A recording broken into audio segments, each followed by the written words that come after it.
Hi friends, అందరు బాగున్నారా? నేను బాగున్నాను ఫ్రెండ్స్. నేను ఇవాళ గోంగూర కూర చేసినాను. గోంగూరతో కూర చేసినాను. సో మెంతులు, అలాగే కొన్ని ఆవాలు, హాఫ్ స్పూన్ ఆవాలు, అలాగే అదేంటివి ధనియాలు, లోపల జీలకర్ర. సో జీలకర్ర ధనియాలు ఎక్కువ ఉండాలి. ఒక 3 స్పూన్స్ జీలకర్ర, 4 స్పూన్స్ ధనియాలు, 4 to 5 స్పూన్స్ ధనియాలు, 1 స్పూన్ మెంతులు, హాఫ్ స్పూన్ ఆవాలు. సో ఇది నేను గ్రైండ్ చేసి పెట్టేసుకుంటాను. గ్రైండ్ చేసి పెట్టేసుకుంటే ఇది పౌడర్గా మనం వేయడానికి పనికొస్తుంది. ఓకేనా?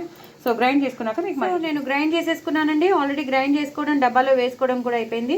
సో ఇది ప్రొసీజర్ అనమాట. ఇది ఇది ఇది మనం గోంగూర కూరలో వేయాలి. పచ్చివేనండి, అన్నీ పచ్చివే, ఇదేం వేయించినవి కాదు, పచ్చివే. నెక్స్ట్ ప్రొసీజర్ బాండి పెట్టేసుకున్నానండి. నువ్వులు, ఎండుమిరపకాయలు డ్రై రోస్ట్ చేసేసుకుందాం. నువ్వులు, ఎండుమిరపకాయలు డ్రై రోస్ట్ చేసుకుంటే చాలా టేస్టీగా ఉంటుందండి. అసలు గోంగూరకిను నువ్వులకి చాలా అవినాభావ సంబంధం ఉంటుందంటారు. సో నువ్వులు, ఎండుమిరపకాయలు నేను వేయించి పెట్టేసుకుంటున్నాను. సో వేయించి పెట్టేసుకుంటే ఇది మనం డ్రై రోస్ట్ కాబట్టి గ్రైండ్ చేసేసుకోవాలి, పొడిగా తయారు చేసుకోవాలి. ఇందులో వెల్లుల్లిపాయలు కావాల్సిన వాళ్ళు వెల్లుల్లిపాయలు వేసుకోవచ్చు. నేను కూరలో వేస్తున్నానని ఇంక ఇందులో వేయట్లేదు. అప్పుడు ఇది కొంచెం మిగిలింది అనుకోండి, వేరే కూరల్లో కూడా మనకి పనికొస్తుందని నేను వేయట్లేదు. వెల్లుల్లిపాయలు వేస్తే మనం మళ్ళీ వేరే అంటే పూజ టైంలో మనం వాడడానికి పనికిరాదు కదా, అందుకని ఇది మాత్రం ఇలా చేస్తున్నాను. వెల్లుల్లిపాయలు వేసుకునే వాళ్ళు వెల్లుల్లిపాయలు వేసుకోవచ్చు. నేను కూరలో ఎక్కువ వెల్లుల్లిపాయలు వేస్తాను కాబట్టి ఇక్కడ నేను స్కిప్ చేశాను. ఇందులో కూడా వేసుకుంటే చాలా చాలా టేస్టీగా ఉంటుంది. ఇప్పుడు నేను హైలో పెట్టేసుకున్నాను. ఇందాక నేను చూపించిన పౌడర్లో ధనియాలు ఉన్నాయి కాబట్టి ఇంక ఇందులో ధనియాలు వేయలేదు. అందులోనే మెంతులు ఉన్నాయి కాబట్టి ఇంక ఇందులో మెంతులు వేయలేదు. మ్యాక్సిమం ఈ కూరకి సరిపడే చేస్తున్నాను. ఒకవేళ కొంచెం మిగిలితే 1 or 2 స్పూన్స్ మిగులుతుందంటే. ఎక్కువ మార్చేసుకోకూడదండి, జస్ట్ కలర్ మారాలంతే, రోస్ట్ అవ్వాలంతే. ఆ పచ్చి వాసన, అది తేమ పోవాలి. నువ్వులకి చిటపటలాడితే సరిపోతుంది, అంటే వేగిపోయినట్టు లెక్క. ఎండుమిరపకాయలు కూడా బాగా వేగిపోయాయి. ఈ కలరే ఉండాలి, లేకపోతే నల్లగా వచ్చేస్తుంది పౌడర్. సో టప్ అంటున్నాయి కదండి. ఇప్పుడు నేను బంద్ చేసేసాను. ఇది చల్లారాక పౌడర్ చేసుకుందాం. నెక్స్ట్ ప్రొసీజర్ మీకు మళ్ళీ చూపిస్తాను.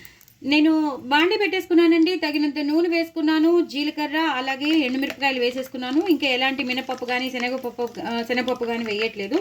చాలా పచ్చిమిరపకాయలు పడతాయి, చాలా ఉల్లిపాయలు పడతాయి, అందుకని చాలా వెల్లుల్లిపాయలు కూడా పడతాయి. సో అవి బాగా వేగిపోయిందండి. ఇప్పుడు నేను పచ్చిమిరపకాయలు వేసేసుకుంటాను.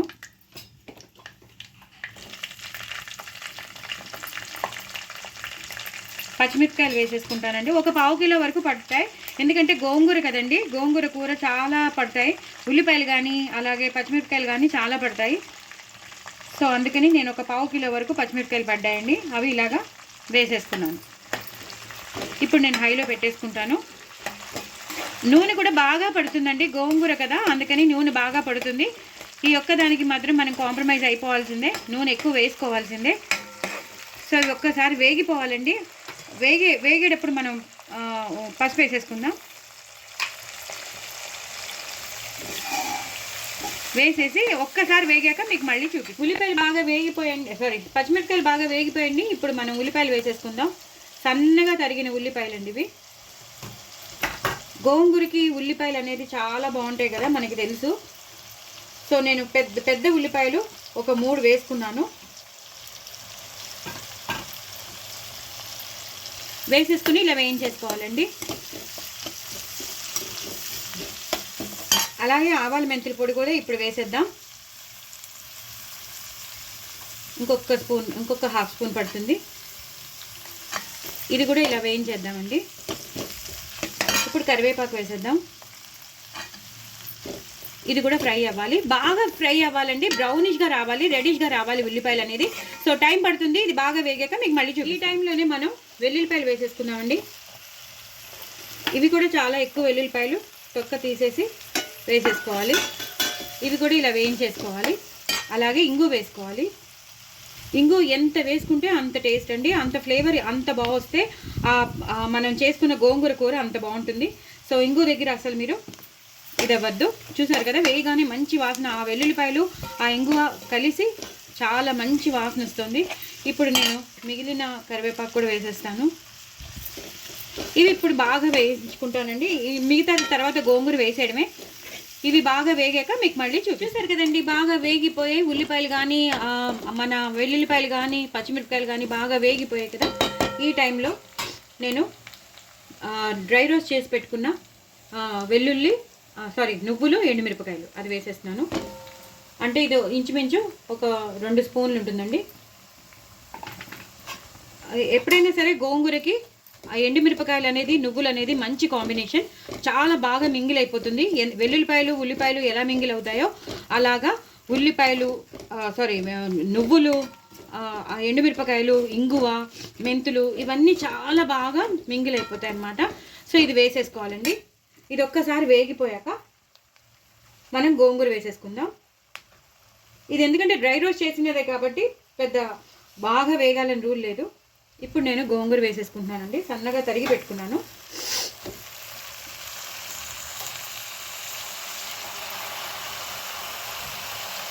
నేను ఒక 2 కట్టలు పెద్దవి తీసుకున్నానండి.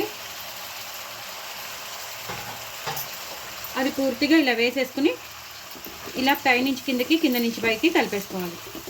ఇది బాగా కలిపేసాక మీకు మళ్ళీ చూపిస్తాను. చూసారు కదండి, ఎంతో గోంగూర వేస్తే ఆఖరికి ఎంత అయిందో చూసారు కదా. మొత్తం అంతా ఇలా అయిపోతుంది. ఇది బాగా వేగాలండి. ఇలా గోంగూర అనేది బాగా వేగాలి. ఇప్పుడు మనం ఉప్పు వేసేసుకుందామండి. దీనికి సరిపడా ఉప్పు వేసేస్తున్నాను. అవి బాబాయ్ అంతే వేసారు నేను అనుకోవద్దు, పడుతుందండి గోంగూరకి. ఇది పూర్తిగా ఇలా వేసేసి ఇలా కలిపేసుకోవాలి. ఇలా కలిపేసుకుని ఒక నిమిషం ఒక 2-3 విడతలు ఇలా మూత పెట్టేసుకోవాలి. ఈ గోంగూర ఈ ఉప్పులోను ఈ పోపులోను బాగా వేగాలన్నమాట. బాగా వేగిపోయాక మళ్ళీ మీకు చూపిస్తాను. చూసారు కదండి, బాగా ఉడుకుతుంది కదా. ఈ టైంలోనే మనం ఇందాక నేను మీకు చూపించాను కదా, ధనియాలు, జీలకర్ర గ్రైండ్ చేసిన పౌడర్ అది వేసేసుకుంటాను. ఒక 2 spoons, 3 spoons, 4 spoons, more than enough అండి. ధనియాలు, జీలకర్ర అవి వేయించి పెట్టుకున్నాను కదా, ఆ పౌడర్ మీకు చూపించాను ఇందాక, అవన్నీ ఇందులో వేసేసుకుని ఇలా కలిపేసుకోవాలి. ఇలా అంటూ ఉంటే మెత్తగా గ్రేవీ లాగా అవుతూ ఉంటుంది. సో ఇది కూడా టైం పడుతుందండి, ఇంకా చాలా టైం పడుతుంది. ఇంకో 2 నిమిషాలు పడుతుంది. 2 నిమిషాల తర్వాత మళ్ళీ బాగా దగ్గరికి వచ్చేస్తుంది, అప్పుడు మీకు చూపిస్తాను. నూనె మాత్రం పడుతుందండి. నూనె అస్సలు కాంప్రమైజ్ అవ్వద్దు, బాగా వేసుకోండి. ఆ నూనెలో ఉడికితేనే బాగుంటుంది. మళ్ళీ నూనె కూడా మనం పైనుంచి నూనె వేయాలి, అది కూడా మీకు చూపిస్తాను. బాగా వేగిపోతుందండి, బాగా మంచిగా దగ్గరికి వచ్చేస్తుంది. ఇప్పుడు మనం కారం వేసేసుకుందామండి.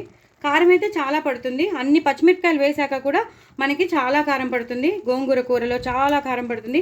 సో 2 స్పూన్స్, పెద్ద స్పూన్స్ ఏనండి ఇవి, 3 స్పూన్స్, అలాగే 4 స్పూన్స్ ఇలా వేసేసుకుని పూర్తిగా ఇలాగా కలిపేసుకోవాలి. ఆ గోంగూరలో ఈ కారం అంతా ఇలా వెళ్ళిపోవాలి. మనం వేసినవన్నీ బాగా మింగిలైపోతాయి. ఆవాల మెంతుల పొడి కానీ, జీలకర్ర ధనియాల పొడి కానీ, నువ్వుల పొడి కానీ, ఉప్పు కానీ, మనం ఏమేమి వేసామో అన్నీ బాగా ఇలా మింగిలైపోవాలన్నమాట. ఇది ఒక 2 మినిట్స్ పడుతుందండి. 2 మినిట్స్ తర్వాత మీకు మళ్ళీ చూపిస్తాను. బాగా దగ్గరగా వచ్చేసేయాలి. ఈ కారం అంతా ఈ గోంగూరకి పట్టేసేయాలి.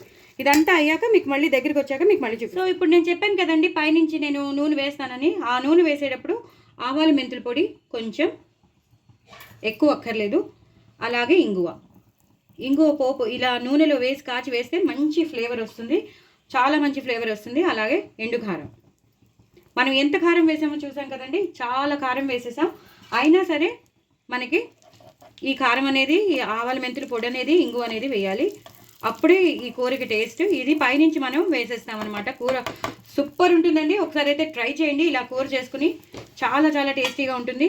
బాగా కాగిపోయిందండి, ఎక్కువ కాగిపోతే కలర్ మారిపోతుంది దాన్ని. ఇప్పుడు నేను దీన్ని మెల్లిగా ట్రాన్స్ఫార్మ్ చేసేస్తాను. ఈ కూరలో వేసేయాలండి. ఇలా కూరలో వేసేసి ఇలా కలిపేసుకోవాలి. చాలా చాలా టేస్టీ అయిన గోంగూర కూర మీకు రెడీ అయిపోతుంది. చూసారు కదా ఎంత నూనె వేసామో, ఆ నూనె అంతా మళ్ళీ ఎలా పీల్ చేసుకుంటుందో చూసారు కదా. సో డిటో ఇలాగే చేసేసుకోండి, చాలా చాలా బాగుంటుంది. నా ఛానల్ మాత్రం సబ్స్క్రైబ్ చేసుకోవడం అస్సలు మర్చిపోవద్దు. చాలా టేస్టీ అయిన గోంగూర కూర ఎలా చేశానో అన్ని స్టెప్ బై స్టెప్ చెప్పాను కాబట్టి చేసుకోండి. నాకు వ్యూస్ పెంచండి, సబ్స్క్రైబర్స్ని పెంచండి. లాంగ్ వీడియో అని చెప్పి వదిలేయకండి, మొత్తం స్కిప్ చేయకుండా చూడండి. బాయ్ అండి.